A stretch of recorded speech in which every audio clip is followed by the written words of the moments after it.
go. Your knees will never be the same. 1, 2, 3. In. 1, 2, 3, out. 1, 2, 3, in. All right, so this is what we're going to be calling our forward intake. The original design concept was we were going to use entraption stars in the front and some compliant wheels in the back to try and center the coral and try to get it in the orientation we want going into the robot, which is facing this way. We started out with this very rudimentary, like 3 boards wood screwed together in the most jank angle possible, and we just used this as like a proof of concept. You can see where the old holes were here and here to prove that this design could in theory work. At that point we got into CAD and did a more developed prototype, which you can see here, using the blue and orange entraption stars along with black compliant wheels. We tested this and we found that it worked fairly well, but we need to do a few more slight adjustments to make it a truly competition viable design.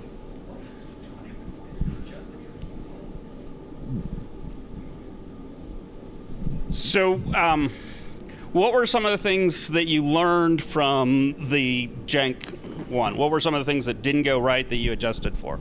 The main thing that we learned from this one was how somewhat the spacing we actually needed to make it work. We started out with this in a slightly different configuration than it is currently. These were a little bit further forward. The angle was slightly different.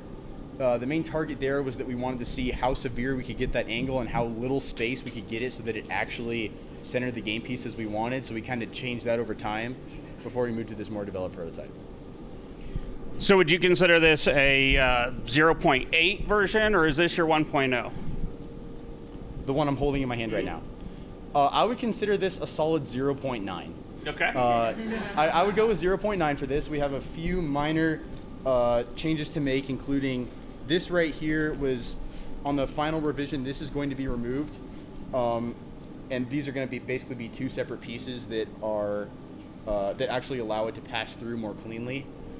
And we're also going to try and see if we can squeeze these a little bit closer together to get more consistent compression on the game piece, because this is going to be a multi-purpose intake. That's the goal. We can do both algae and coral with it. Okay. That was where I was headed next. Is your intention is this is an intake for both of the scoring elements? This will be able to do both. The end game with it is that we want it to be able to kind of just pivot over the bumper, drop down, come up like this, and interface with the rest of our mechanisms. And as of now, it just barely squeezes in on that frame perimeter. So we're going to try to see if we can cut that down a little more. And then we saw in the demonstration on it that the coral's coming in one orientation but finishing in a different orientation. Why did you guys go that direction? Because of the way the rest of our robot geometry is looking like it wants to work out, we need to have it so that it is centered and basically lengthwise relative to the intake. Otherwise, we won't really be able to manipulate it and score it on the reef properly the way that we want it to. So what I remember from the time you were designing it, one of your core objectives was to be able to reorient the coral to make sure that it fed in. Correct. Short end first. Short end first is how we need to have it so that we can go on to score it later on the higher levels of the reef. Great, looking good. We'll look forward to the next version. Yeah, Thanks. you.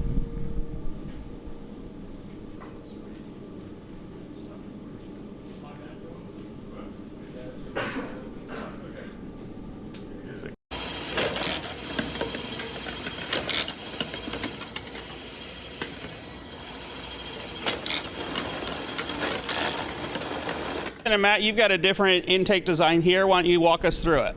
All right, so this is what we're calling our over-the-bumper intake because it rolls the coral over the bumper.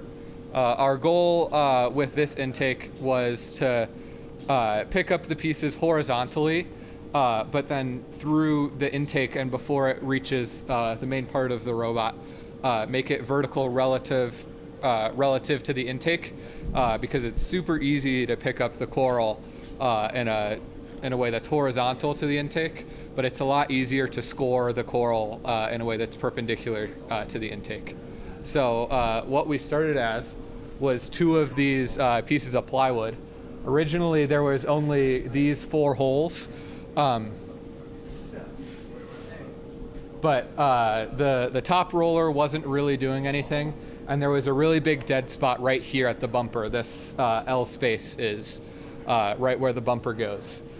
So what we did is we removed this 4th roller and moved it down here to act as sort of a kicker to kick up the coral into our intake, and that worked very, very well.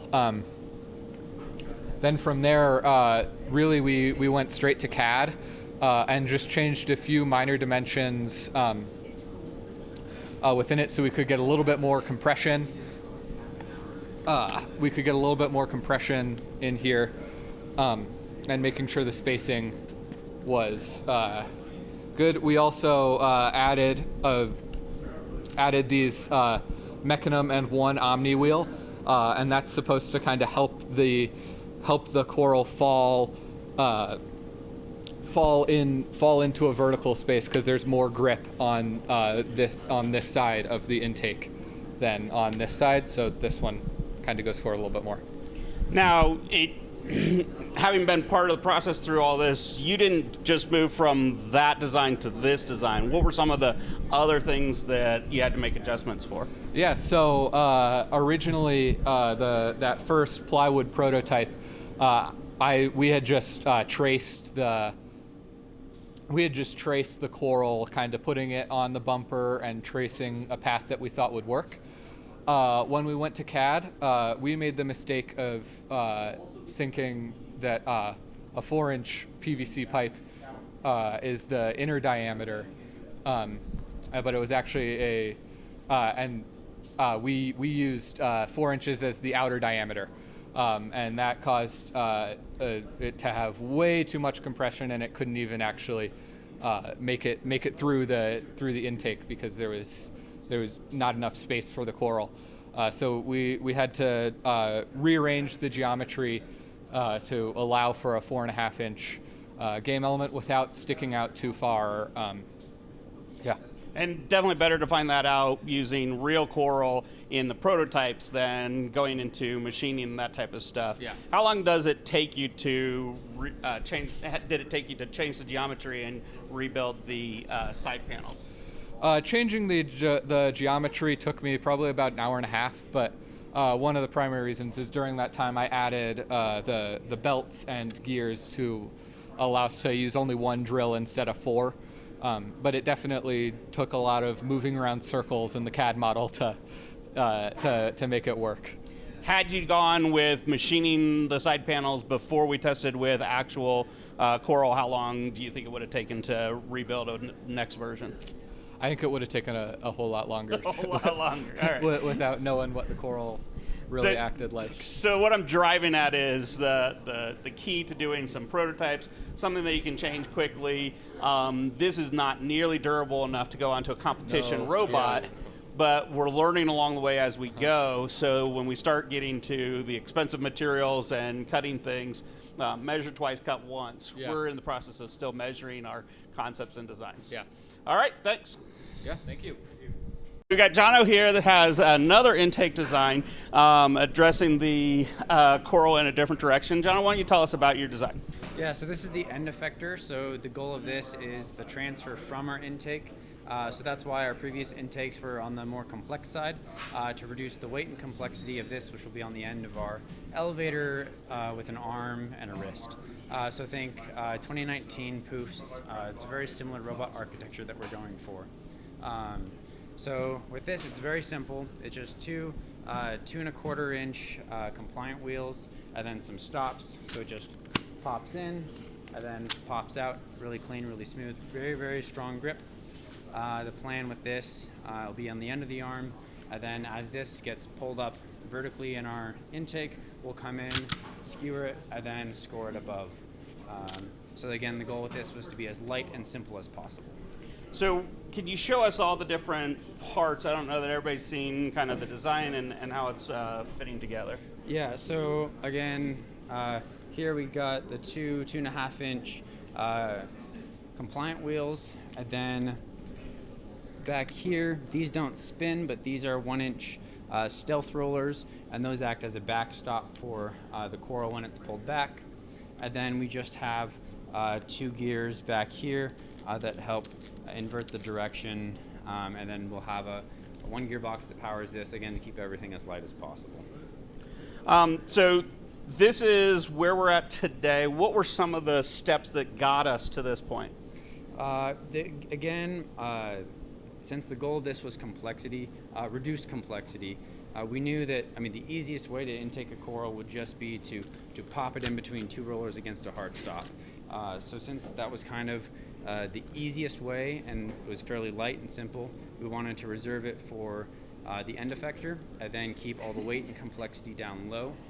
So a lot of the work was figuring out all the other mechanisms that let this be possible. And then we heard from one of the intakes teams that they started with 4-inch outer diameter and had to switch to 4-inch inner diameter. Did you have the same issue? No, we didn't. We stayed with a 2 1/4, although 2-inch would have worked great. Again, we wanted to go with a smaller diameter just for a smaller size, and since we have to kind of fit in a tight gap to pull out the coral from one of the intakes, a small cross section was very advantageous. And what are your next steps? The next steps are to integrate this on the arm to make sure that it's well under weight and we can support the load of it. But we're very happy with the performance. It's, again, a very, very satisfying click with the coral in and then pop out. So we're happy with how it ended up and ready to integrate it with the robot. Excellent. We'll let you get back to work and look forward to seeing the next version. Thank you.